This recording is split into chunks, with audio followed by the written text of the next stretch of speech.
Boa noite. O entrevistado de hoje do Roda Viva costuma dizer que o Brasil é o único país que combate escassez de água com mais oferta de água. É uma visão crítica sobre as políticas públicas que, em geral, se concentram mais na busca de novas fontes de água, sem resolver os problemas que comprometem cada vez mais o abastecimento.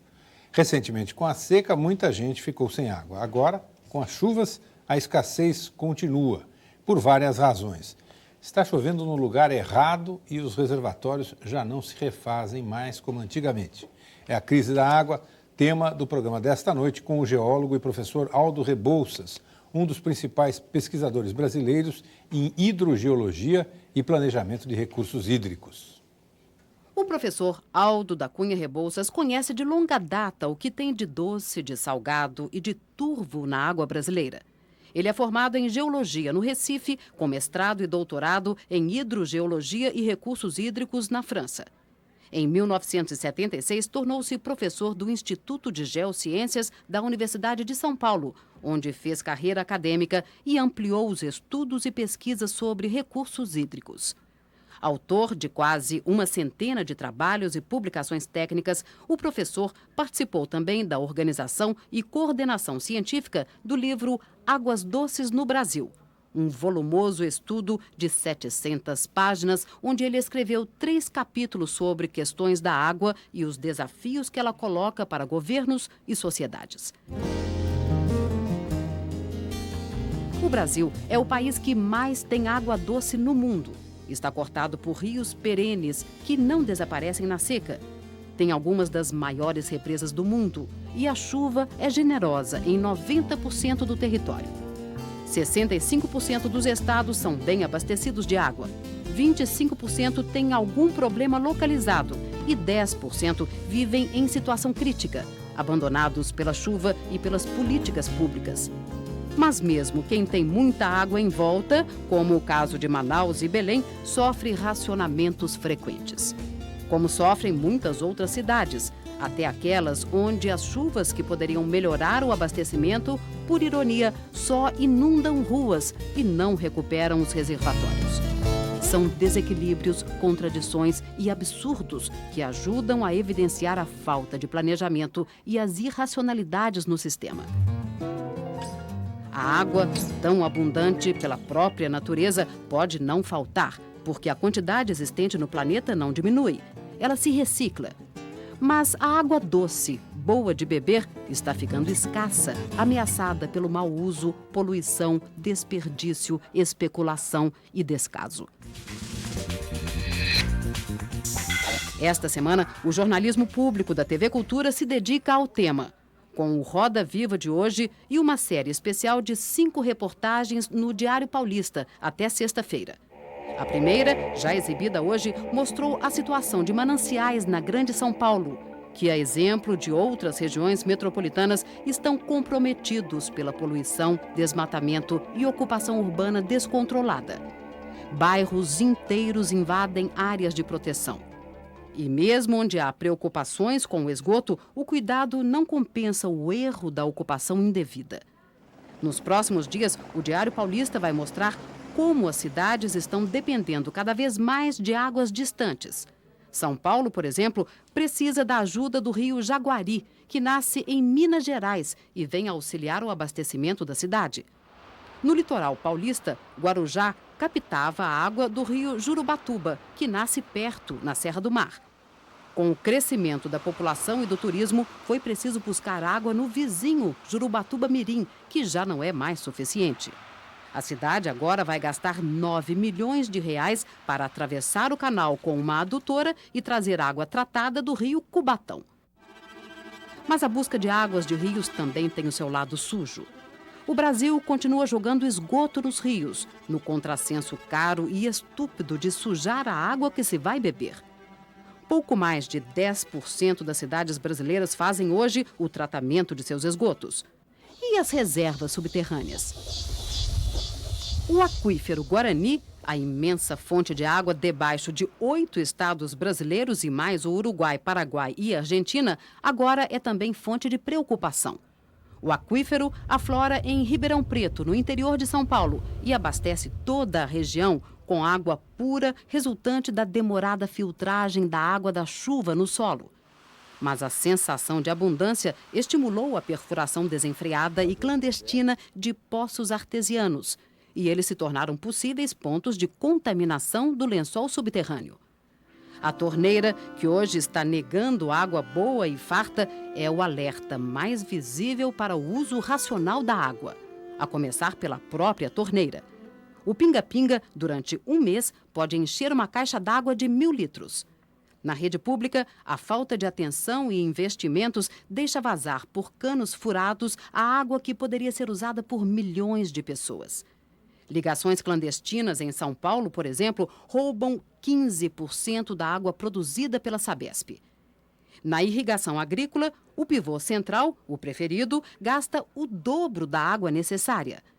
No jardim doméstico, a mangueira esquecida escorre para o ralo. Teima em substituir a vassoura nas calçadas e deixa escapar mais de 500 litros de água cada vez que alguém lava o carro sem usar o balde. O desperdício continua persistindo no banho demorado, nas torneiras abertas desnecessariamente em banheiros e cozinhas, nas máquinas de lavar que sempre trabalham no nível mais alto e nos vasos sanitários antiquados que gastam até o triplo da água em relação aos modelos ecológicos. Água boa, desperdiçada, que retorna à sua origem suja, transportando ainda mais esgotos. Na ponta final do cano, a torneira, que antes pingava fechada por vazamento, agora já está pingando aberta por escassez. Para entrevistar o geólogo Aldo Rebouças, nós convidamos Washington Novaes, documentarista, consultor de meio ambiente da TV Cultura e supervisor-geral do programa Repórter Eco. Dorival Santana, repórter especial do jornal O Estado de São Paulo. Ricardo Araújo, coordenador técnico do programa Mananciais da Companhia de Saneamento Básico do Estado de São Paulo, a Sabesp.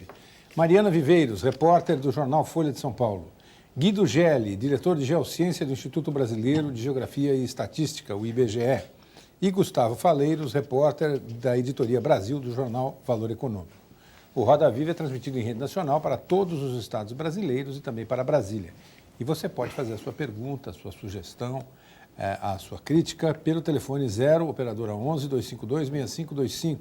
Pode também utilizar o nosso fax, que é o 0, operadora 11 3874 3454. Ou ainda o endereço eletrônico do programa rodaviva@tvcultura.com.br. Boa noite, professor Aldo. Boa noite. A gente assistindo essa reportagem aí dá vontade de ir embora para casa e desistir de tudo.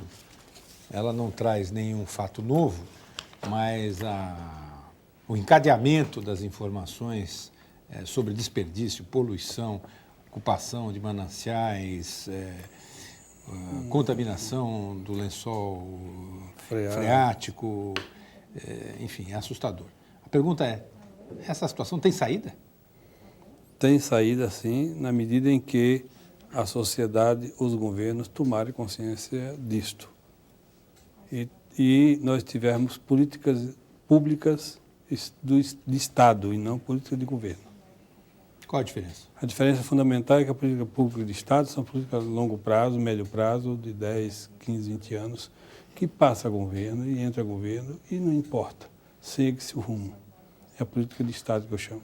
A política de governo é aquela que visa só o efeito eleitoreiro, curtíssimo prazo, de 1 ano, 2 anos, 3 anos, e atende exclusivamente o efeito eleitoreiro que é o que nós estamos acostumados a fazer. O senhor enxerga isso no horizonte, essa mudança de política de governo para política de Estado? Há uma tendência da sociedade reagir muito, porque nós tivemos em 72 a primeira reunião das Nações Unidas em Estocolmo, que era fundamentalmente uma centralizadora de controle central. 20 anos depois, tivemos a Rio 92? A Rio 92, tivemos uma reforma do sistema que todo o mundo desenvolvido percebeu que não podia continuar gastando a água como estava e buscou-se uma visão de mais desenvolvimento sustentável, que significa cidadania. Então, na medida em que há um crescimento da cidadania nesse campo, eu creio que é uma saída É uma saída relativamente ainda tênue, porém positiva. Professor, como é que a cidadania vai fazer, por exemplo, vamos pegar o caso específico de São Paulo, né? São Paulo está aí com inundação e racionamento ao mesmo tempo, né? São Paulo continua perdendo 15% da água que sai das estações de tratamento e, além de tudo, me parece com uma falta brutal de informação. Ninguém explica exatamente o que é que está acontecendo na questão da água, com reservatório baixo na época de chuvas e todas essas coisas. Como é que se vai fazer? Realmente há um impasse muito grande da informação. Os detentores de informação, que geralmente é governo ou empresas, é preciso que sejam mais transparentes na comunicação desses fatos, dessas informações para a sociedade, para que ela possa reagir, digerir e produzir um efeito de cidadania dentro do processo. Mas o senhor acha, por exemplo, que hoje existe suficiente informação meteorológica de mudanças climáticas localizadas, de mudanças na questão hídrica em função de desmatamento, de uso da terra e de uma porção de fatores? Por exemplo, ninguém explica por que está chovendo no Nordeste 5 vezes mais do que a média. Ninguém dá uma explicação muito satisfatória de por que tem mananciais, por que tem reservatórios baixos em época de tanta chuva. Não há um déficit de informação? Há uma manipulação, sobretudo, de informação.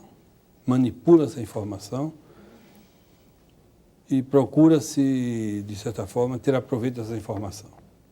Eu vejo assim como uma situação extremamente vexatória, porque tem-se a informação e manipula-se a informação. E nós temos uma tendência a ter uma memória muito curta. Tudo que vem a longo prazo, geralmente não interessa o homem. A mudança global, por exemplo, não interessa muito o homem porque é um longo prazo, vem devagarzinho. O aquecimento, é isso? O aquecimento. Uhum. O aquecimento é um processo muito lento. Nós tivemos uma mudança climática no mundo que levou 100 anos, 100 mil anos. Olha, isso passa muito a vida útil do indivíduo que só pensa no seu período de vida, 50 anos no máximo. 100 mil anos, para ele, é muito tempo. Então, ele perde a noção da importância dessa medida. Mas o senhor acha que as mudanças climáticas, tanto globais como localizadas, estão influindo nessa questão? Eu não sei eu não posso lhe dizer diretamente se eu acho, seria um palpite. Eu não tenho evidências efetivas de que essas mudanças globais estejam em andamento a ponto de provocar uma mudança tão grande, uma perturbação tão importante. Porém, é necessário considerar que nós temos dados importantes em operação e que são manipulados, como o fato do aquecimento global, que se extrapola para o efeito do automóvel ou da queima do combustível fóssil, e que, na realidade, muitas nações do mundo contestam, porque mais perigoso do que o automóvel seria a barragem, a grande represa que está matando muita vegetação. Professor, o que falta a gente saber a respeito dos reservatórios aqui em São Paulo, por exemplo? Um exemplo bem concreto. Aqui em São Paulo, eu acho que está faltando uma comunicação que situe que, por exemplo, o reservatório de Cutias não tem reserva útil, nem tem volume morto. O que quer dizer isso?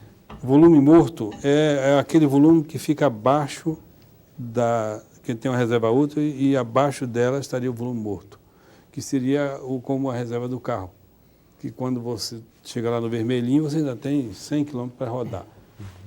Ele chama volume morto. Cotia não tem volume morto. Quando bate, é 5% do volume total que ele tem. Já a Cantareira tem 30% de volume morto. Mas isso porque foi construído errado? Foram construídos em outras épocas, em que não se considerava esse volume morto e esse volume útil. Já a Cantareira, por ser vários reservatórios, tem volume útil e volume morto. Então, Quando nós temos assim um processo de uso da água, geralmente toma-se medidas de precaução para volume útil e volume morto, como a cantareira, que é um volume morto muito grande, de quase 30%. Então, quando ele diz assim, 5% da cantareira é volume útil e não volume total. Quando diz 5% de cutia, é volume total, porque não existe volume útil, volume morto. Então, é necessário informar isso à população e não dar uma de machão, né? Professor, o senhor acha que sem esse tipo de informação a população consegue fazer a sua parte? Quer dizer, todo mundo sabe que, assim como o paulistano, imagino que o brasileiro em geral tem essa cultura Do desperdício. do desperdício, de achar que a água não vai acabar nunca, porque o país é cheio de água, tem uma das maiores reservas de água doce do mundo. Como é que a população pode fazer a sua parte? Primeiro, se ela não tem primeira informação. Né? Essa informação não se pode pedir à empresa de água. Seria pedir à empresa de água, seria como a gente pedir que ela tivesse a ética para tomar conta do galinheiro. Um raposo toma conta do galinheiro. A gente tem que pedir isso ao Conselho Estadual de Recursos Hídricos, que é um conselho político, formado por várias secretarias, inclusive a Secretaria de Obras, a Secretaria de Saúde, e que a água é saúde. E ele precisaria, então, informar a população qual é a diferença fundamental entre volume morto e volume útil e qual é a importância que tem o desperdício e o uso racional da água. O senhor acha que só a informação resolve ou precisaria de outras ações mais fortes do governo, não só de multar, mas de incentivar mesmo, por exemplo, troca de válvulas de descarga, de equipamentos hídricos, favorecer, baixar o preço desses equipamentos de alguma forma, para que isso se torne mais acessível, dar um incentivo, não sei, de alguma forma, para que as pessoas troquem as suas bacias, como, por exemplo, já acontece em outras cidades do mundo, como Nova York. Exatamente. Eu creio que o povo está precisando de ter uma demonstração de transparência do governo, que as empresas de governo sejam transparentes, suficientemente importantes, e que haja estímulo. Porque ninguém vai quebrar um banheiro sem um estímulo. Trocar uma bacia no sanitário sem um estímulo. E esse estímulo foi dado pelo Canadá. Em 81, criou-se o Programa Nacional de Uso Racional da Água. Ao cabo de 10 anos, o Canadá reembolsava bacias sanitárias que eram trocadas de 5 litros, bacias de 20 litros, 18, 20 litros. Antigas, 18, 20 litros, as novas de 5 litros. Mas cada um chegava no banco, apresentava a sua fatura e recebia, e tinha um bônus na companhia de água, que ele ia pagando na medida que estava usando a água. A Cidade do México fez isso também. A Cidade do México fez isso também. Então, é necessário programas de estímulo.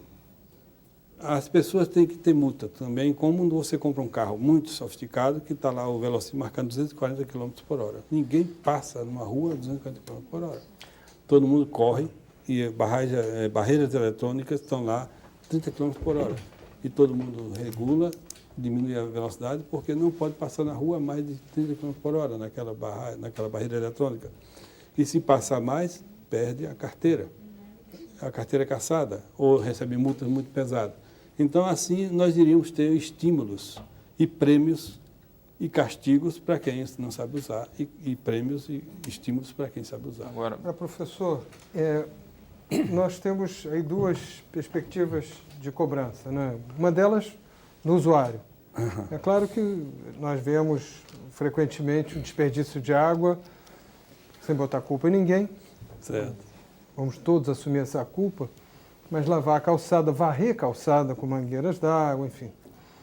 E até eu como síndico também, aí como usuário e não como produtor de água, canso de insistir com os porteiros da redondeza, mas, enfim, como nós sabemos que não pesa no bolso dessas pessoas que estão executando, então é difícil combater. Quer dizer, o dia que pesar, como pesa no bolso o custo com energia elétrica, por exemplo, claro que as pessoas vão tomar um cuidado maior. Nós tivemos exemplo em 2001 da crise de energia que passamos, fizemos uma cobrança maior pelo uso acima de um patamar de energia elétrica e houve efetivamente um contingenciamento, uma economia.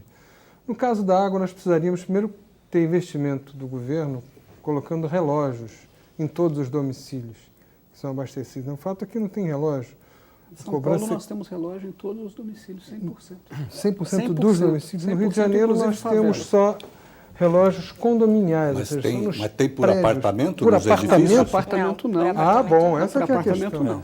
não. Para apartamento não, porque mas aí é uma questão da construção civil, não é que a concessionária simplesmente impeça isso. Na verdade, não temos nenhuma posição Não é que a contra. concessionária impeça, mas nós temos relógio no condomínio. Esse aqui é o problema. Um edifício com 30 domicílios, 40 domicílios, como aquilo é rateado entre todos os moradores. Claro.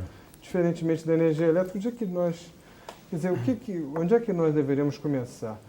O poder público colocando esses relógios em cada domicílio, em cada apartamento, em cada economia abastecida, para que cada um pague devidamente o preço justo pela água. Além disso, se o senhor me permite acrescentar, quer dizer, há uma diferença muito grande entre uma faixa de tarifas e outra. Quer dizer, não há estímulo, a pessoa economiza um pouco, ela continua na mesma faixa. Quer dizer, não há uma redução significativa em função de faixa. Realmente isso é muito problemático, porque outro dia eu estava fazendo uma entrevista para um canal de televisão e ensinando o pessoal e dizendo na cidade de cada um fazer a economia da água.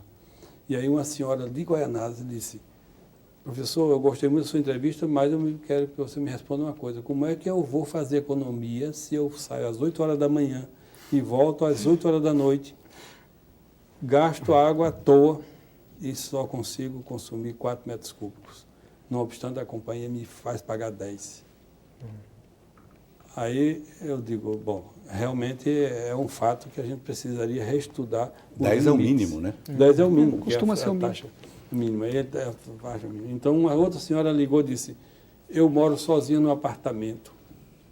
Saio às 8 horas da manhã, volto às 8 horas da noite, mas meu vizinho em cima tem 10 pessoas em casa, com piscina e tudo. E eu pago a mesma taxa que ele.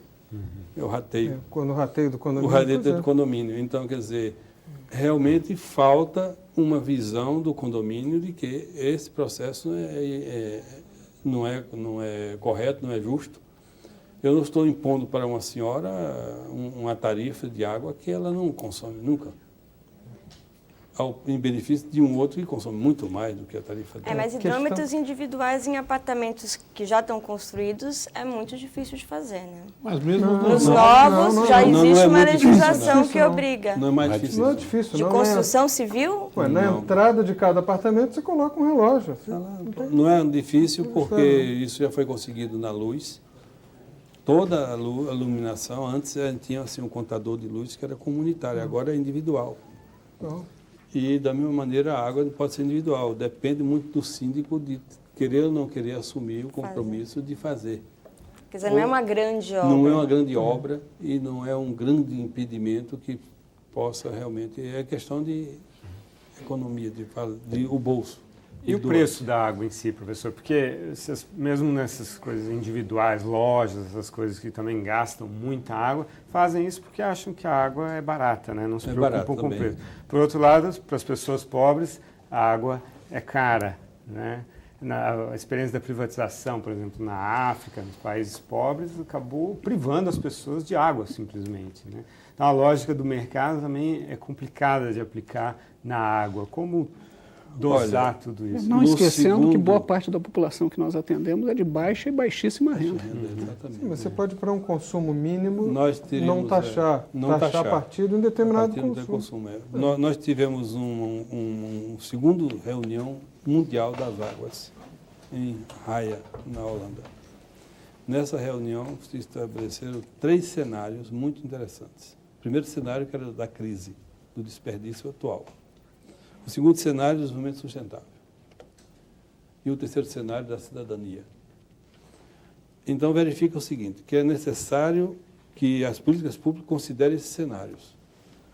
Há regiões do Brasil que é impossível pensar em estabelecer comitê de bacia, por exemplo, para operar. no norte do Brasil. É impossível pensar que um estado como o Amapá vai ter que apresentar um plano de água sob pena de não ter acesso aos recursos que o governo dispõe.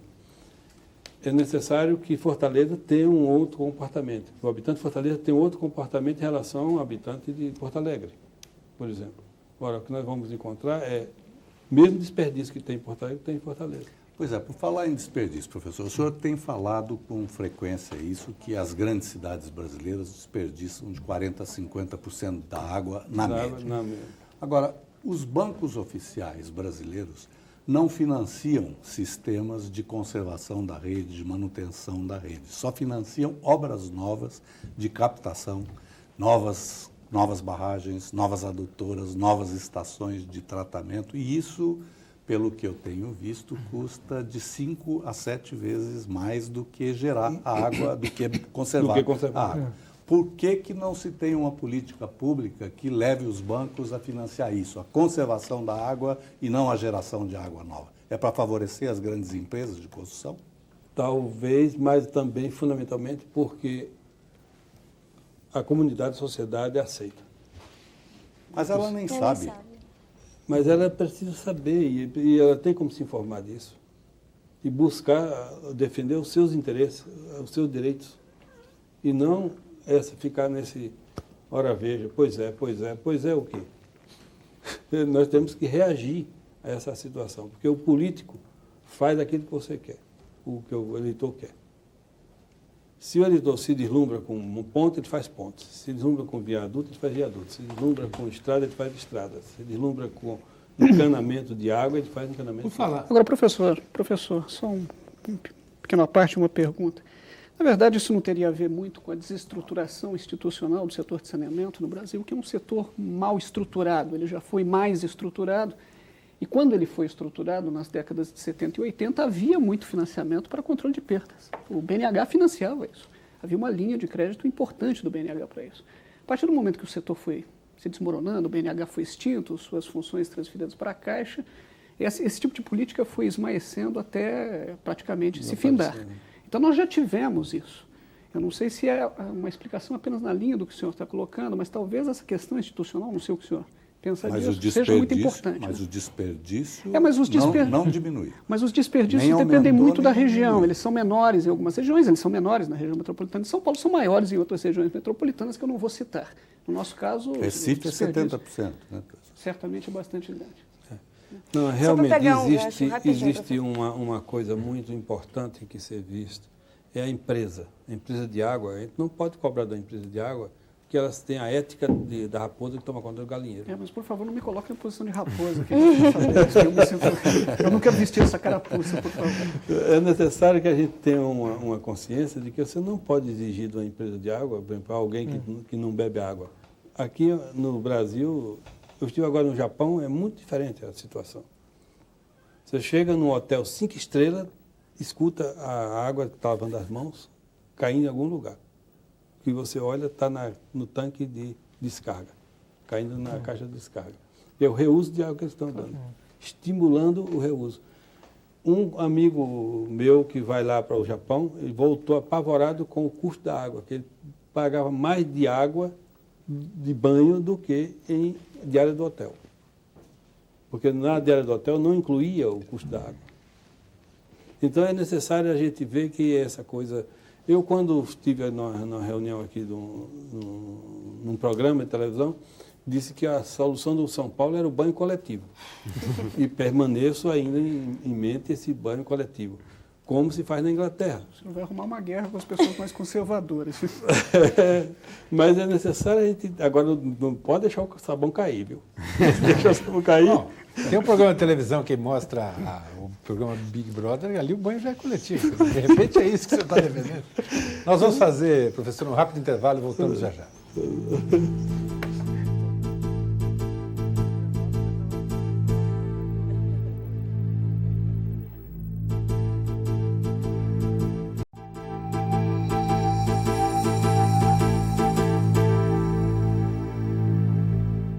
Nós estamos de volta com Roda Viva esta noite entrevistando o geólogo Aldo Rebouças e discutindo a crise da água. Para você participar do programa, Pode usar o telefone 0 operadora 11 252 6525 ou o fax 0 operadora 11 3874 3454 ou ainda o endereço eletrônico do programa, que é rodaviva@tvcultura.com.br.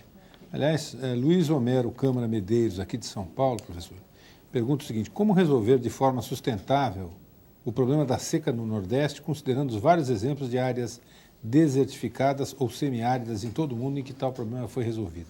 E pergunta também qual a opinião do senhor sobre a transposição das águas do Rio São Francisco. Bom, a transposição das águas do Rio São Francisco, começando pela última pergunta dele, é, a meu ver, uma falácia, porque não se leva água para a região que evapora muito. E hoje, nem onde estão as pessoas que sofrem com a seca. Exatamente. E depois o seguinte, é necessário haver uma mudança de política. Não se dá mais, não é mais possível continuar combatendo escassez com a maior oferta. E depois o seguinte, trazer água do Rio São Francisco. Desculpa, eu só queria que o senhor explicasse essa frase, porque ela fica parecendo só um paradoxo. Quer dizer, combater a escassez com maior oferta, às vezes funciona. Se você está com falta de comida e se dá comida, a pessoa às vezes funciona, ou então ensinar a pessoa a comer.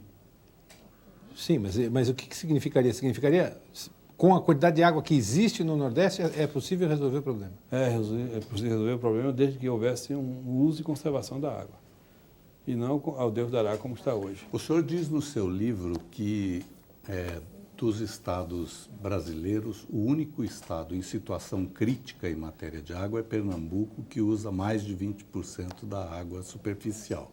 Que os outros estados podem ter situações localizadas, mas que não têm uma situação crítica, é isso? Isso mesmo.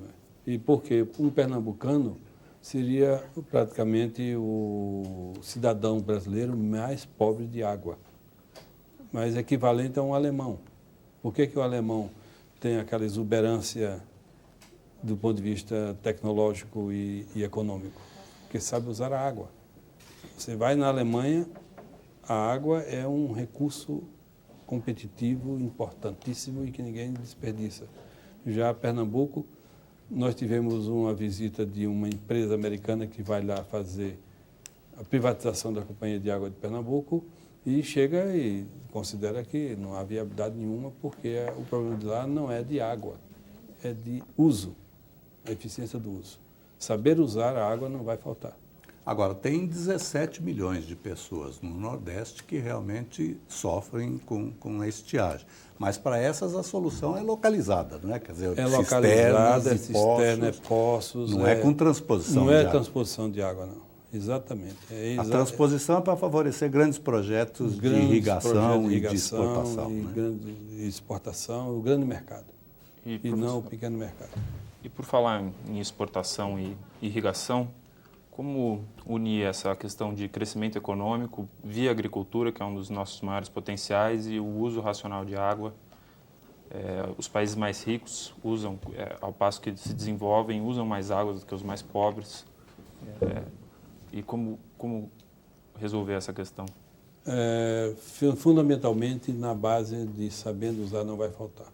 Porque nós não podemos pensar... O Brasil é um país maravilhoso porque todo dia brilha o sol em qualquer lugar desse país. E essa é a fonte fundamental da fotossíntese e que gera o alimento. Além disso, nós temos muita água. E aí, a associação de muito sol e muita água gera uma fotossíntese imbatível em termos de produção de alimentos para o mundo. E o brasileiro, lamentavelmente, passa fome. Por quê? Por razões políticas. Não se tem uma política adequada de uso e conservação da água, não se tem uma política adequada de recursos hídricos, não se tem uma política adequada de alimentos. Gera-se alimento.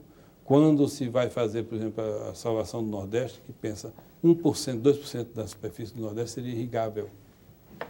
É impossível pensar salvar uma região com 1%, 2% da sua superfície. E vai produzir grão para quem? Para quê? É necessário, então, a pessoa ter uma visão efetiva do mercado que estaria atendendo.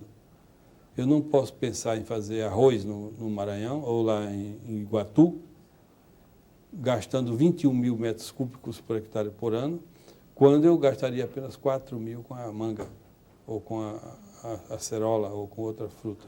Mas há desperdício também na irrigação? Muito desperdício. 93% das superfícies do Brasil utilizam os métodos menos eficientes de irrigação, que é o espalhamento especial, o pivô central e o canhão às pessoas. O senhor deu uma vez um dado impressionante. O senhor uma vez falou que se evitasse 10% do desperdício da água na irrigação, se poderia abastecer o triplo da população. O dobro da população mundial. Exatamente. Isso é um dado das Nações Unidas, da Organização Mundial da Saúde, que estabelece esse parâmetro. E por que não se proíbe por pivô central se existem métodos muito mais eficientes, como o gotejamento, a microaspersão? Porque os bancos só financiam o pivô central, que é proibido lá na Europa, na Espanha, usar o pivô central, e os bancos estrangeiros vêm aqui para financiar o pivô central. Por que razão, professor? Por razões meramente de falta de informação. Porque o banco estrangeiro tem 2% ao ano de juro e empresta aqui a 12% ao mês. Então, essa política financeira está matando o Brasil. O Fabiano Ternato, professor, que é de Salvador, na Bahia, estudante de geografia, observa o seguinte: sendo a agricultura a atividade que mais utiliza água, o senhor seria a favor de esse setor sofrer a maior taxação? E eu acrescento o seguinte: como é que se taxa a água de um sujeito que tira a água do regato que tem no fundo da propriedade? Exatamente, exatamente. Não se pode fazer essa mecânica simples de taxar mais a água de irrigação, porque ele gasta mais. Gasta mais se ele tivesse água, mas ele não tem água. Ele não faz nem irrigação, nem faz agricultura, porque não tem água. Mas como é que diminui a irrigação? Agora, teria que se privilegiar a irrigação mais eficiente, o uso mais eficiente da água. Privilegiar, estimular. E não taxar diretamente o que o senhor não acha que a cobrança pelo uso da água é um instrumento válido nesse caso, para a irrigação, desperdício, água como um estímulo, entre aspas? A cobrança pelo uso da água eu vejo como um instrumento de gerenciamento e não como fluxo de caixa. Lamentavelmente, a maioria do pessoal pensa na cobrança como um fluxo de caixa. E é necessário entender que ele é importante como um instrumento de gerenciamento, onde a pessoa só vai considerar a água se pagar alguma coisa por ela.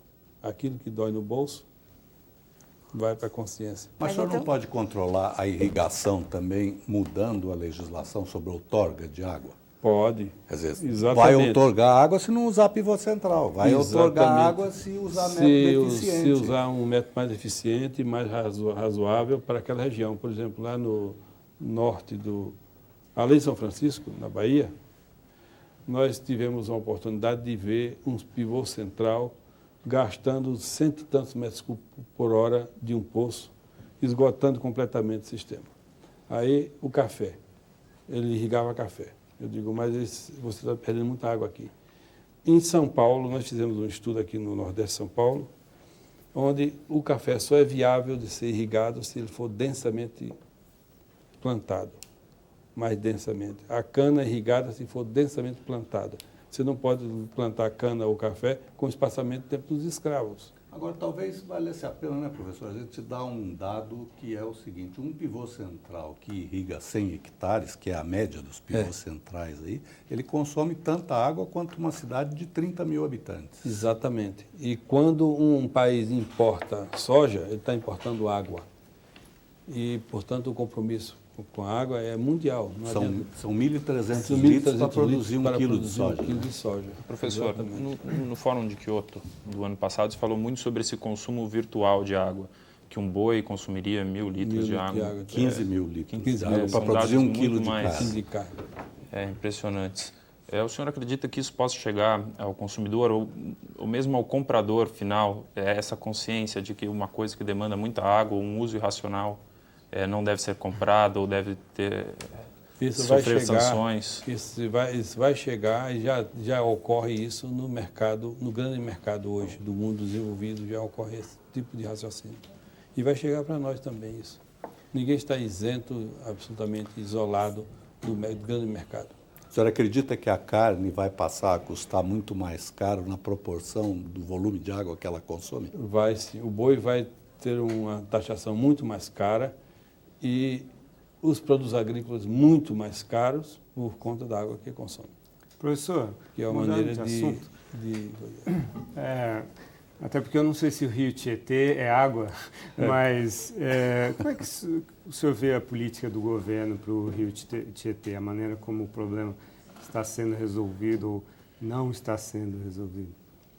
O problema do Rio Tietê é muito complicado, porque eu tive recentemente uma visita de um japonês que vinha fiscalizar as obras do Rio Tietê.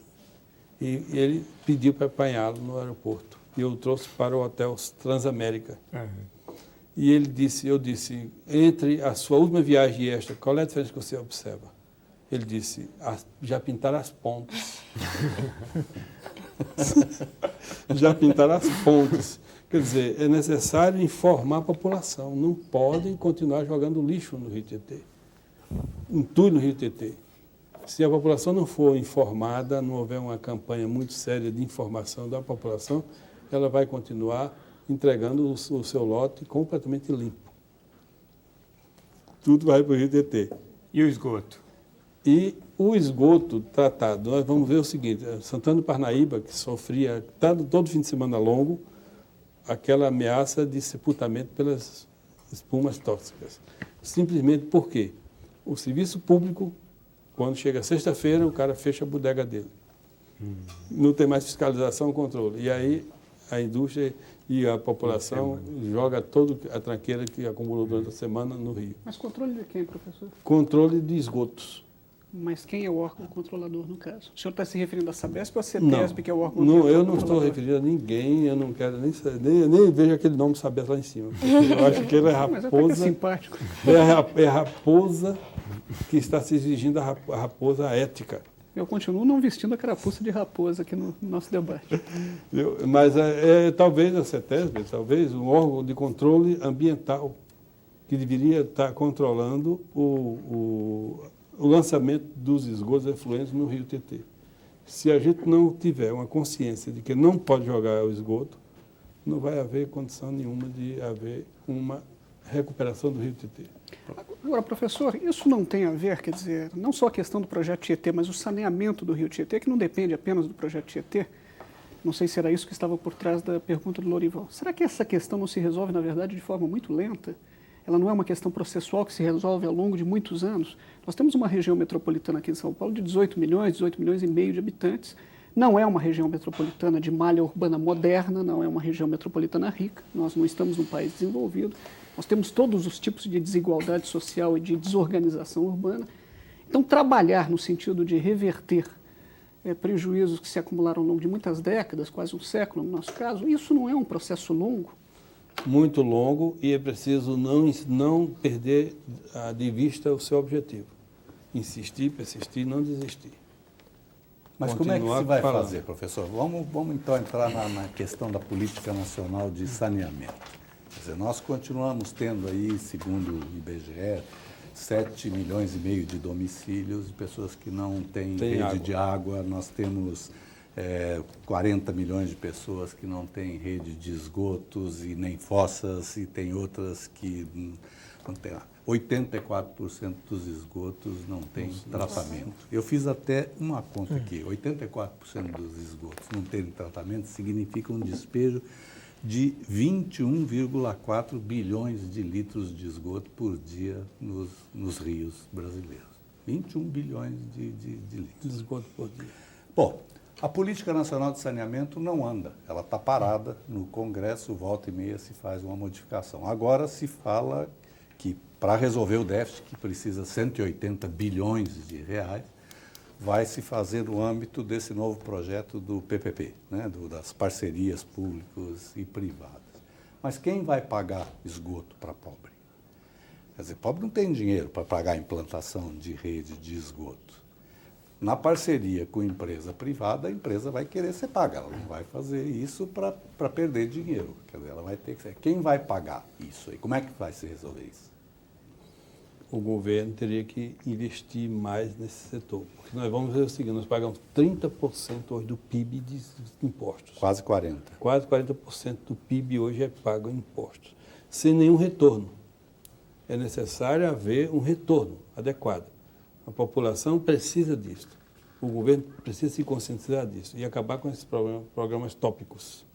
Piscinão ali, piscinão acolá, a drenagem feita e piscinão que não baixo. adianta, Aricanduva tem piscinão. Tem piscinão e lá em cima, na Itapecerica da Serra, fui lá ver uma enchente violenta que está ocorrendo lá, num piscinão, cheio de lixo.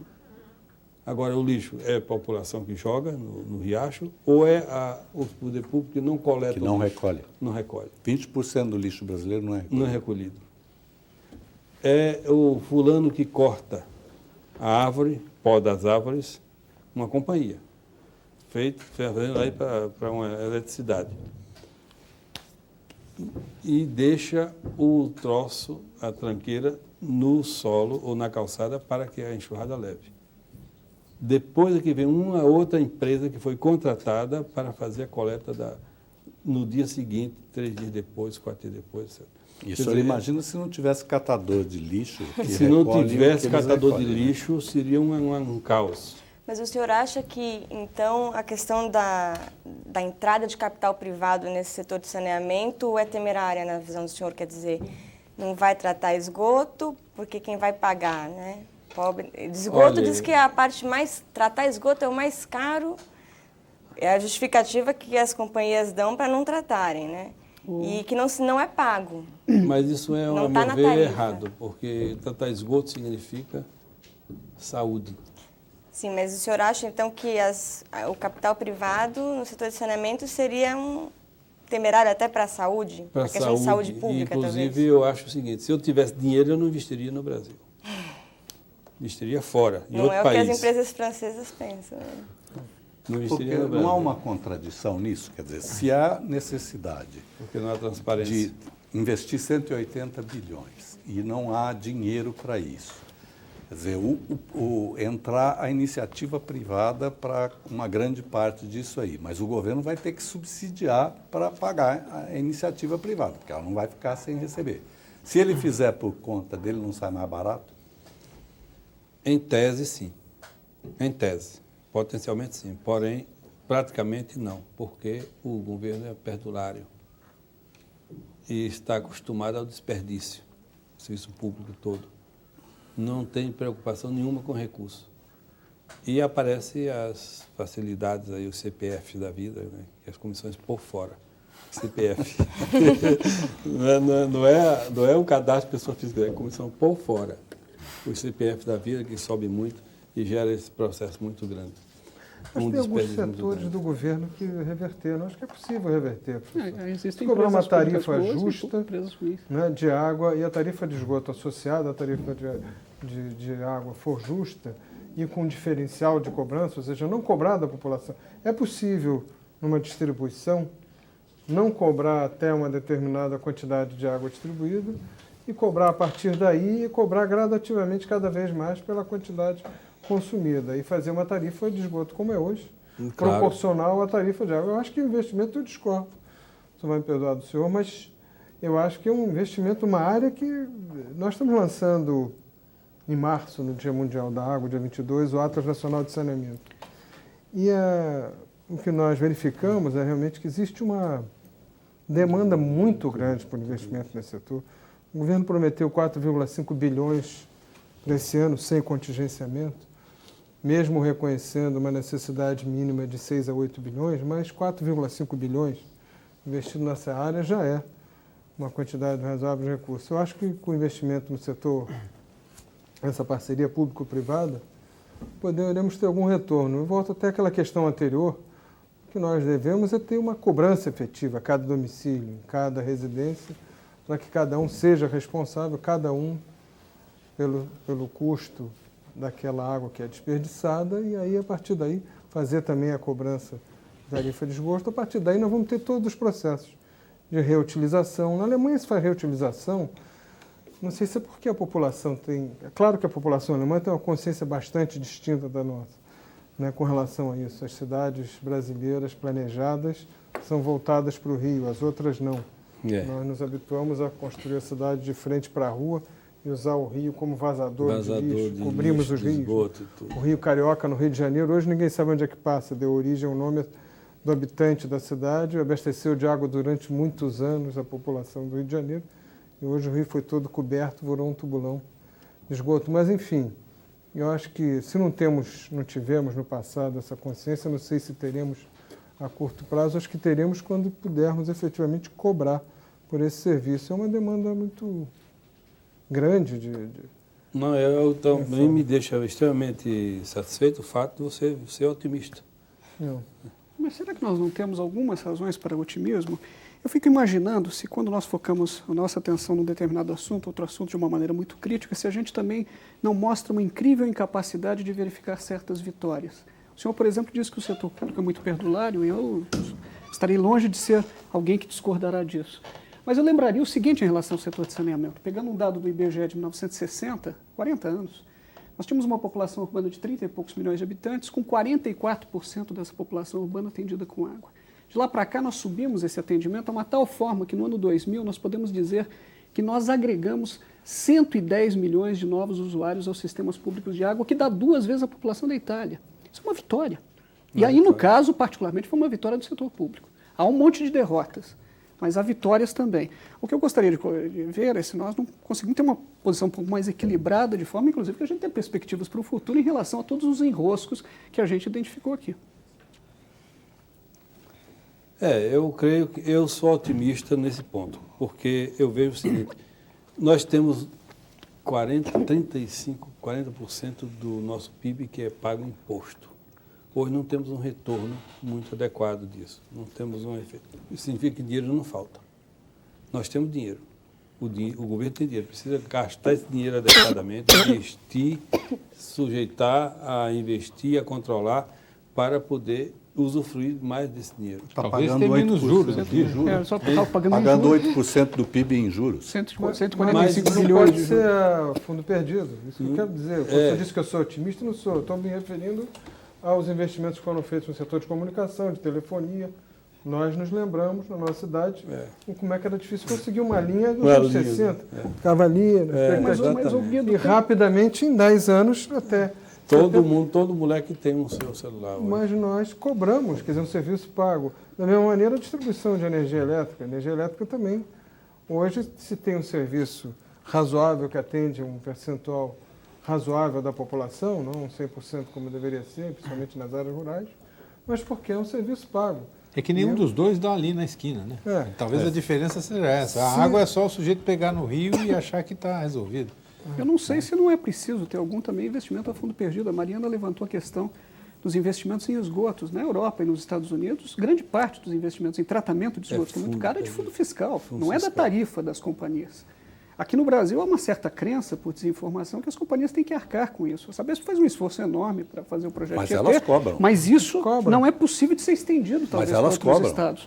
Na tarifa de água que é paga, uma parte... Mas as companhias, mas as empresas que operam na França, na Inglaterra, nos Estados Unidos, também cobram, só que elas, além disso, têm um aporte de recurso fiscal. Aqui a gente não discute isso, até porque o nosso garrote fiscal, nosso garroteamento fiscal é enorme. Aqui tem um outro problema também, que é no judiciário. O judiciário não permite cobrar tarifa sobre tratamento de esgotos, a não ser se o serviço for medido, se for avaliado consumidor por consumidor.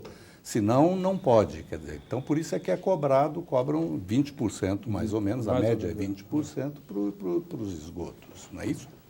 Bem, eu queria pedir licença a vocês, nós vamos fazer um rápido intervalo e a gente volta já já.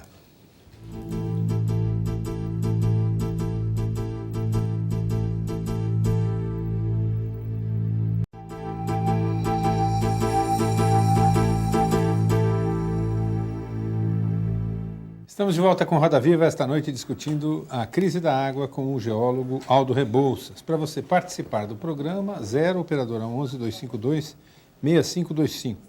O nosso fax é o 3874-3454 e o endereço do programa na internet rodaviva@tvcultura.com.br. Professor, tem 2 perguntas aqui relacionadas com águas subterrâneas. João da Silva, de Ribeirão Preto, que se declara pedreiro, pergunta o que o senhor acha das empresas que utilizam água subterrânea e se existe uma lei que proíbe este uso. E Evanildo Aguiar da Silva, que manda sua pergunta pela internet, faz uma consideração aqui, diz o seguinte, que os Estados Unidos pressionam para militarizar a região sul-americana e romper o eixo Brasil-Argentina com vistas a uma nova agenda geopolítica em que está em jogo a maior reserva de água doce do mundo, o chamado aquífero Guarani. Depois do petróleo, pergunta o Ivanildo, será essa a próxima guerra? Bom, a primeira pergunta que é do... Era se existe uma lei que proíbe o uso da água subterrânea, o que o senhor acha das empresas que Existe, na realidade, uma lei no Estado de São Paulo que determina... Porque é o seguinte, as águas do Brasil, a partir de 88, são públicas, todas. Da União, quando tem obra da União, ou que rios que servem de fronteira entre estados. E dos estados, todas as águas subterrâneas e as águas que não servem de fronteira ou que não tem obra da União. E quem é dono é o DNPM, Departamento Nacional as águas, o DNPM coordena apenas as águas subterrâneas que são engarrafadas, somente. Coordena essa a Agência Nacional de Águas. A Agência Nacional de Água que passaria a ter uma coordenação desse processo de água subterrânea. Mas essa é aquela agência que não pegou, né? A Agência Nacional de Águas é uma agência que está patinando muito para pegar, porque ela é uma agência nova, recém-criada, a única agência criada pelo novo governo aí, e que ela está tendo muita dificuldade em participar do processo, porque na lei das águas estabelece que a água da União são prioritariamente vendidas com recursos revertendo prioritariamente para a União, para ser aplicado na bacia de A origem. Agência Nacional de Águas tem hoje um orçamento anual que é inferior ao que ela recebe das hidrelétricas pela utilização da água. Ou seja, a Agência Nacional de Águas está hoje contribuindo para o ajuste fiscal, para as economias que o governo faz para pagar juros. Ela tem crédito junto ao Tesouro. Dá lucro. Exatamente, porque ela está patinando muito por conta a lei federal diz que toda água deveria ser cobrada nas bacias da União. Os recursos gerados seriam então revertidos prioritariamente nas bacias que deram origem. Já as leis estaduais, quase todos os estados têm leis estaduais, 24 estados já têm leis, estabelece que as águas teriam obrigatoriamente recursos que seriam aplicados nas respectivas bacias que deram. Quer dizer, tem lei de mais e aplicação tem lei de mais e aplicação de menos e confusas dentro do seu processo, porque gera uma dificuldade muito grande de entendimento. Porém, nessa questão do aquífero, professor, recentemente houve uma polêmica enorme via internet no Brasil quando se realizou aí um congresso no qual se discutia a questão do aquífero Guarani. Guarani, exatamente. E muita gente dizendo que o que se está fazendo é abrir caminho para a privatização das águas do aquífero Guarani e que isso seria um crime contra a nacionalidade. O pessoal que está trabalhando nisso ficou indignado, há muita gente séria trabalhando nisso também. Qual é a sua visão dessa questão? A visão fundamental é o seguinte, é que nós precisamos aprender a usar a água subterrânea, inseri-la no sistema de gerenciamento de águas no Brasil. Hoje nós temos um processo extremamente danoso de apropriação indébita. Poços clandestinos? Poços clandestinos não controlados, como na São Paulo tem cerca de 12 metros cúbicos por segundo produzido pelos poços clandestinos 12 não mil controlados. litros por segundo? 12 mil litros por segundo produzido. É uma outra Guarapiranga. Mas só para entender, esses poços clandestinos ficam aonde? Como é que o sujeito faz? A maioria dos poços da Grande São Paulo são todos de hotéis de luxo, hospitais e prédios de apartamentos. Postos de gasolina também. Postos de gasolina. Região de Ribeirão Preto tem muito, Londrina. Londrina, Ribeirão Preto é 100% abastecido por poços, num processo ainda muito difícil, porque não é poço, na verdade, são buracos de onde se extrai água. E aí cria-se uma situação muito difícil, porque não há controle de lixo, não há controle de industrialização, de uso e ocupação do solo. De agrotóxicos que são os passíveis de serem de atingir o aquífero. Agora é Esse engraçado porque eu já vi matérias em que o próprio DAE, que é o Departamento de Águas e Energia, que cuida dos poços, falar existem X poços clandestinos. Mas se eles sabem que existe, por que eles não, enfim, não são eles que têm que ir lá e têm que fechar e têm que tomar uma providência com relação a isso? Essa é uma estimativa mais ou menos parecida com aquelas de contrabando, né? Exatamente. Tem 7 mil postos ativos, 1.300 Sim, com mas... outorga regulares, e aí se estima um número. Sim, mas... Não há uma base, talvez, muito Mas firme. também nunca não há ninguém muito viu firme um porque poço não há desse ser controle. fechado. Eu nunca vi. Não há controle. Eu nunca vi uma notícia de um poço clandestino Não há ser nenhum fechado. poço clandestino fechado, não há nenhuma penalidade exercida pelo mau uso da água ou a contaminação que está provocando na água, ou varrendo calçada com mangueira, ou lavando o carro com mangueira, nada. Não existe nenhuma A penalidade. própria outorga de água é uma ficção. A outorga é concedida. O senhor tem direito a 100 litros por segundo. Agora, nunca ninguém vai lá para ver se ele está Ninguém usando vai 100 lá para litros ver ou se 1000 ele está litros. usando adequadamente esses 1.000 litros por segundo ou 100 litros por segundo que está sendo... Mas também se fechasse os poços clandestinos, São Paulo não ia ter água para abastecer as pessoas que usam os poços clandestinos, né?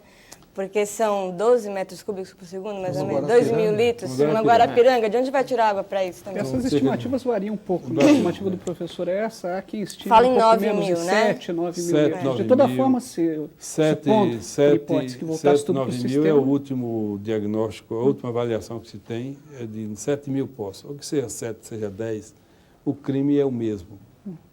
O cara que faz um sexto, faz um cento, e não importa...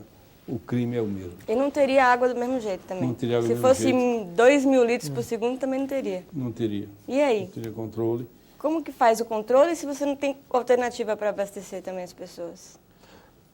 Porque está faltando inserir essa água com água de reuso.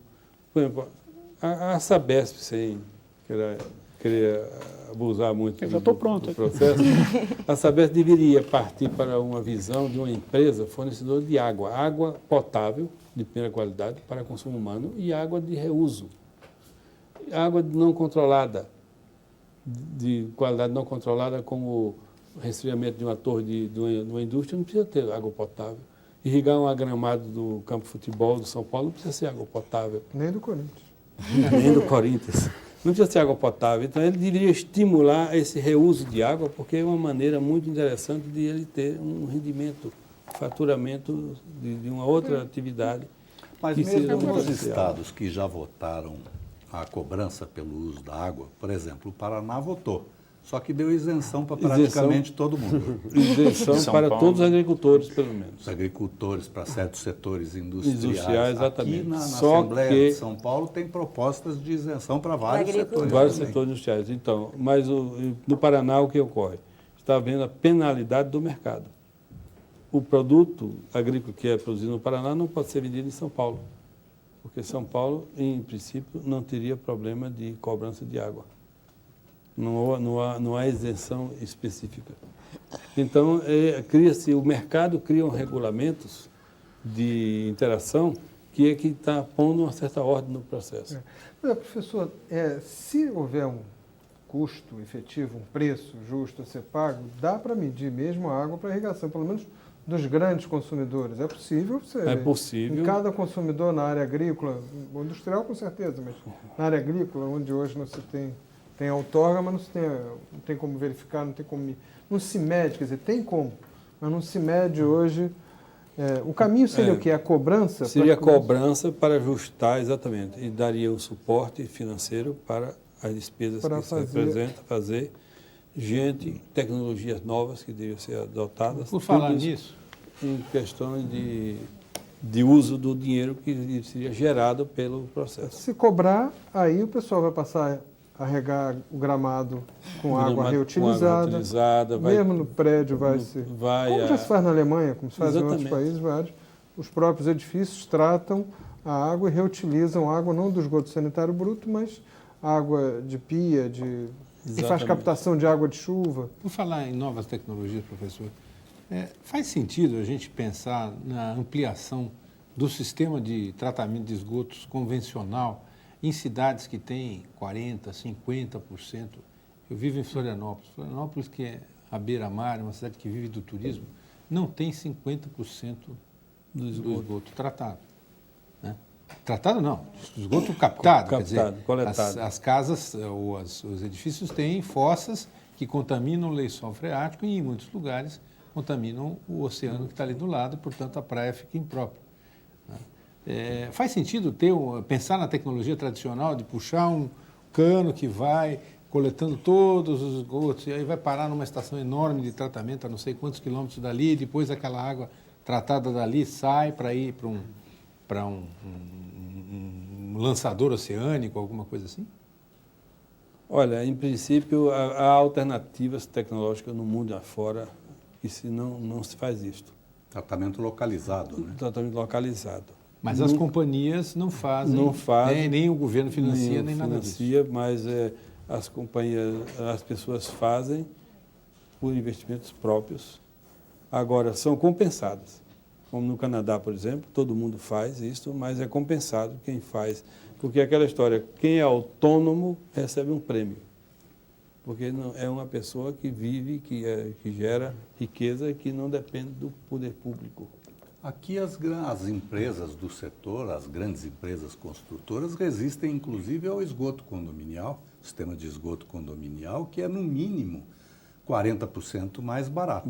E exatamente por isso que elas resistem. Resistem porque é mais barato. Olha, no caso da Sabesp nós aplicamos. É meio complicado falar para o telespectador, porque ele não sabe o que é uma rede de coletora condominial, mas nós aplicamos a experiência aqui, que foi exitosa em Natal, no Rio Grande do Norte, e aqui nós tivemos problemas. Nós tivemos bastante problemas. Mobilidade das pessoas, as pessoas mudam muito, as relações comunitárias são um pouco mais frouxas, há mais impessoalidade em São Paulo, enfim, uma discussão um pouco longa. Mas eu não diria, partindo dessa posição, que nós, por exemplo, na Sabesp, estamos absolutamente fechados a qualquer inovação que nos leve à redução de custos. Brasília que não é muito diferente, Brasília tem hoje esgoto condominial em praticamente todo o Distrito Federal. Sim. Aqui em São Paulo nós tivemos uma experiência muito negativa. Resolvemos não replicá-la, embora haja tentativas aqui e ali. O que eu vejo é o seguinte, é que nós precisamos pensar na Lei das Águas, 9433, 97, como uma lei que não engessa o sistema. O fulano lá da Amazônia não precisa ficar preso na lei fazendo exatamente o que a lei determina, mas ajustando o que pode fazer na região. Bacias que estão esculpidas em terrenos sedimentares têm uma descarga de base muito grande, tem aquíferos importantes. O Comitê de Bacia precisa ter criatividade para criar situações e não ficar engessado pela lei federal. Há uma verdadeira dificuldade de a gente tomar a liberdade de falar isso, porque, de uma maneira geral, a cultura do brasileiro é o Deus que garante tudo, que dá água, que garante tudo. A nossa legislação, o nosso arcabouço legal, ele não reforça direitos, mas reforça prêmios. Você tem direito à água na medida que você souber usar. Mas na própria legislação nacional, por exemplo, o Conselho Nacional de Recursos Hídricos, o setor hidrelétrico, diretamente pelos ministérios com que ele se relaciona, tem mais representante que a sociedade toda no Conselho. Por razões, talvez, de que eles são mais permeáveis a uma chamada desse Conselho. Acredito melhor nesse Conselho e vão dominá-lo. Tanto dominam que, por exemplo, na votação da Lei Nacional de Recursos Hídricos, as hidrelétricas passaram a pagar pelo uso da água como se fosse, pela inundação, como se fosse o uso da água. Então, são duas coisas completamente diferentes. Mas elas conseguiram.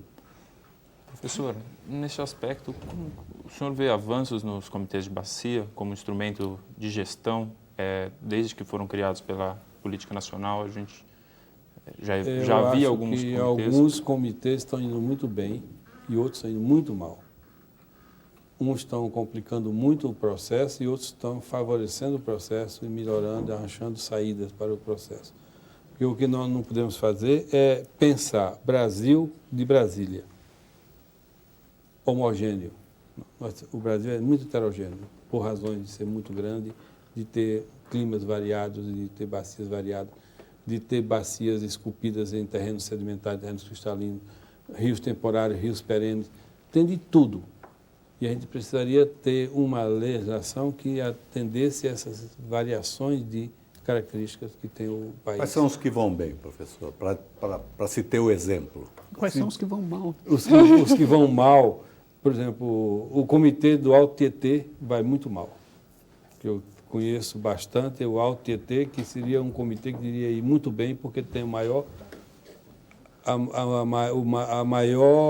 massa crítica de pessoas informadas dentro do sistema, participando. E por que vai mal?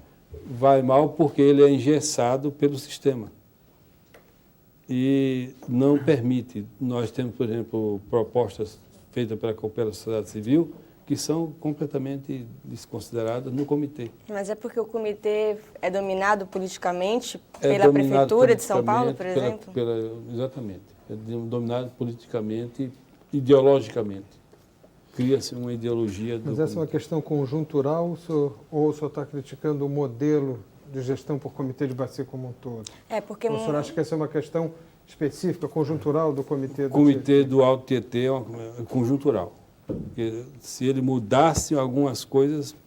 E algum vai bem? O Piracicaba vai bem? O Piracicaba vai bem. Paraíba do O Sul. Paraíba do Sul deveria ir melhor se houvesse uma sintonia da legislação federal com a legislação estadual, porque há uma confusão muito grande com relação ao uso, ao pagamento, à aplicação dos recursos gerados pela cobrança. Mas o comitê do Piracicaba, inclusive, é Piracicaba, Capivari, Jundiaí. Capivari, Jundiaí. Ele já cobra pelo uso da água e teve lá uma dificuldade muito grande de transformar aquela associação de usuários em comitê de bacia, que hoje já aceitaram o comitê. E como é que vai se resolver essa disputa entre o comitê de Piracicaba e São Paulo? São Paulo usa 31 metros cúbicos por segundo, não é isso? 31 metros cúbicos por segundo. De águas dessa bacia que não quer mais agora ceder. no mês de agosto. E o contrato vence agora este ano e depois aí talvez o comitê não renove. E se não renovar, como é que São Paulo vai fazer? Se não renovar, São Paulo vai dançar e vai ter que pagar mais cara a água. E é possível fazer isso? Eu pergunto o Aí seguinte, nós retiramos metade da água que São Paulo bebe dessa bacia, e isso é uma situação que existe há 30 anos e agora vence a outorga em agosto. Nós vamos partir para o apocalipse, quer dizer, não vamos ter a renovação da outorga da água e, de repente, da noite para o dia, nós ficamos sem metade da água que São Paulo bebe. É esse o quadro ou, na verdade, isso vai ser Não, eu acho que muitas não é esse o quadro, porque nós vai vamos haver chegar a uma situação mais razoável. Vai chegar na situação adequada. Mas pode diminuir, por exemplo. Pode diminuir. E já está diminuindo muito. Nós temos hoje, por exemplo, grandes obras feitas no Alto Tietê que estão com vistas exclusivamente a compensar o que estamos tirando do Piracicaba. Professor? Mais ou menos. A Denise Bernardes Silva, que é paulistana, acadêmica de Direito Ambiental, queria saber o que é que está sendo feito em termos de políticas públicas relacionadas ao sistema de captação de água da chuva. Existe alguma coisa de política pública sobre isso? Nada, que eu conheça não. E poderia ajudar? Poderia ajudar muito na... Que tipo de coisa poderia ser feita? Mas São Paulo já tem uma a lei das legislação piscininhas. para obras novas. Mas não políticas públicas federais, como ele estava perguntando. Na cidade de São Paulo, existem só para algumas regiões que têm essas políticas públicas, como no Ceará, como aqui em São Paulo, que já tem isso em operação. Mas porém, na vida prática das pessoas, isso significa o quê? O que pode significar o sujeito captar a água da chuva na casa dele? Olha, um abatimento muito grande na conta d'água. E essa água é usada onde? Sobretudo para descargas, para lavagem de pátios e para até beber, se houver uma preocupação de manutenção da sua qualidade. Além O de que a pessoa contribuir precisa para fazer? O que a pessoa precisa fazer para captar a água da chuva? Porque, às Precisa vezes ter a gente um está falando reservatório. aqui de questões muito estratosféricas, que são Exatamente. importantíssimas, mas para a vida real das pessoas ela não Eles está. precisam fazer um reservatório que possa coletar essa água da chuva. Pura e simplesmente? Pura e simplesmente. Um E ela tem reservatório. uma contribuição enorme também para não agravar o problema de inundação, porque retém a água na hora além que da muita chuva, inundação. né? Agora, só o uso da água da chuva significaria um reservatório para acumular essa água quando chove. No Japão é Somente. obrigatório, em todos Todos os edifícios com mais de 500 metros de área de superfície em plúvio é obrigado a ter um reservatório. É que é a mesma lei aqui de São Paulo, mas que a construção civil alega que encarece muito os imóveis, fazer uma piscininha. Falta... Que acham que é uma lei que não vai pegar, sabe aquela lei que não vai pegar? Eu sei, exatamente. Mas falta o estímulo. Falta o governo criar um instrumento de estímulo. Porque ou ele abate no imposto, ou ele diminui na conta mostra que tem uma economia muito grande na conta da água. Mas a Sabesp, ninguém pergunta a Sabesp isso não, porque ela não é ela que vai responder. Mas é melhor estimular ou punir, professor? É melhor estimular. É melhor estimular do que punir. E a Sabesp não deve ser perguntada sobre isso. Porque seria exigir que ela tivesse ética suficiente para tomar conta do galinheiro. Ela vende água. Como é que ela vai? Mas a Sabesp é uma empresa que tem maior acionista dela, o governo do Estado. E ela vive a vida inteira dizendo que ela responde ao governo do Estado e à Secretaria de Recursos Hídricos. Talvez também seja o caso de o governo do Estado fazer valer o seu... Socialmente valendo aí a situação de que ela é uma estatal importante no Estado de São Paulo. Mas qual é a sua posição a respeito de privatização de abastecimento de água? Isso é uma polêmica no mundo inteiro. Eu acho que nós não precisamos de privatização. Privatização no sentido de transformar a água numa mercadoria. Não temos ainda recurso, nem gente, nem capacidade. No mundo já são 600 milhões de pessoas abastecidas por sistemas privatizados. Mas eu acho que o Brasil não precisa participar dessa dor, desse parto. Ele não tem esse parto. Ele tem muita água. Agora, professor, essas empresas, como a Sabesp, SEDAI, são empresas muito grandes, né, criadas na época dos governos que centralizavam, governos autoritários, militares, que centralizavam muito e toda a concessão de investimentos se dava só com uma contrapartida X, então os municípios eram obrigados a conveniar para... Então essas empresas, na verdade, o problema é que elas são muito grandes e tem também, talvez, um vício de origem que é juntar na mesma empresa de saneamento, de tratamento de esgoto, a empresa que trata e vende água. Mas isso é uma coisa tradicional no mundo. Será essa questão... a minha pergunta é se a municipalização, a volta, a atribuição dos municípios é um caminho ou o senhor acha que essa centralização ainda será? Estou tentando entender a crítica que o senhor faz à Sabesp, a crítica que nós todos fazemos à SEDAI no Rio de Janeiro, às grandes companhias de saneamento. E eu acho que uma crítica, eu não quero dizer que uma crítica aos governos, uma crítica ao Estado ou ao governo, uma crítica talvez ao modelo. Será uma crítica ao modelo? Ao modelo, talvez, porque, da maneira geral, nós vemos o seguinte. Muitas dessas empresas não têm sequer a concessão do município. E elas exploram o serviço apesar de tudo. O município em si já perdeu... Nas regiões metropolitanas. Agora, por exemplo, em São Paulo, professor, a Sabesp opera o serviço na capital do Estado porque nunca uma empresa municipal, uma organização municipal o fez. O serviço sempre foi estadual desde 1885, ou seja, 120 anos. Se os hábitos e costumes valem alguma coisa, isso deveria ser ponderado. Eu faria uma observação, complementando talvez a pergunta do Guido, mas numa outra direção. 43% da população brasileira urbana moram em regiões metropolitanas com mais de 1 milhão de habitantes. Quando nós tínhamos um serviço público municipal, nós não tínhamos regiões metropolitanas desse porte. Quando nós falamos em municipalização, será que nós, mais uma vez, não estamos tirando da agenda pública aquele tema que nunca entra na agenda pública, que é a questão metropolitana? Né? E eu diria o seguinte, o que a Sabesp faz, Irene? Francamente, nós não gostamos de ser colocados no mesmo cesto que outras companhias que, na verdade, não funcionam tão bem quanto nós. Nós achamos que funcionamos razoavelmente bem. Mas no caso da Sabesp, por exemplo, ela atua na região metropolitana de São Paulo em vários municípios. Há municípios que são de uma característica social, há municípios que são de outra característica social. Há municípios que são ricos, é um mercado bom de trabalhar, e há municípios que são muito ruins. Né? Uma coisa é trabalhar num município como São Paulo, como São Bernardo, né, que tem uma arrecadação muito grande, que tem uma renda média grande, ainda que tenha bolsões de pobreza. Outra coisa é trabalhar em municípios metropolitanos, como Francisco Morato e Carapicuíba, que são municípios paupérrimos. E, evidentemente, a gente faz um cruzamento de receita tirada de um lugar e transfere para outro lugar, de forma que a gente atenda a uma malha urbana que é apenas uma. Boa parte das divisões entre os municípios são ficções. Pois é, mas Se a gente parte tudo Mas isso, vai, se como é tá que de isso faz? Geração e distribuição de energia elétrica, se dá a mesma coisa, de telefonia, de comunicações.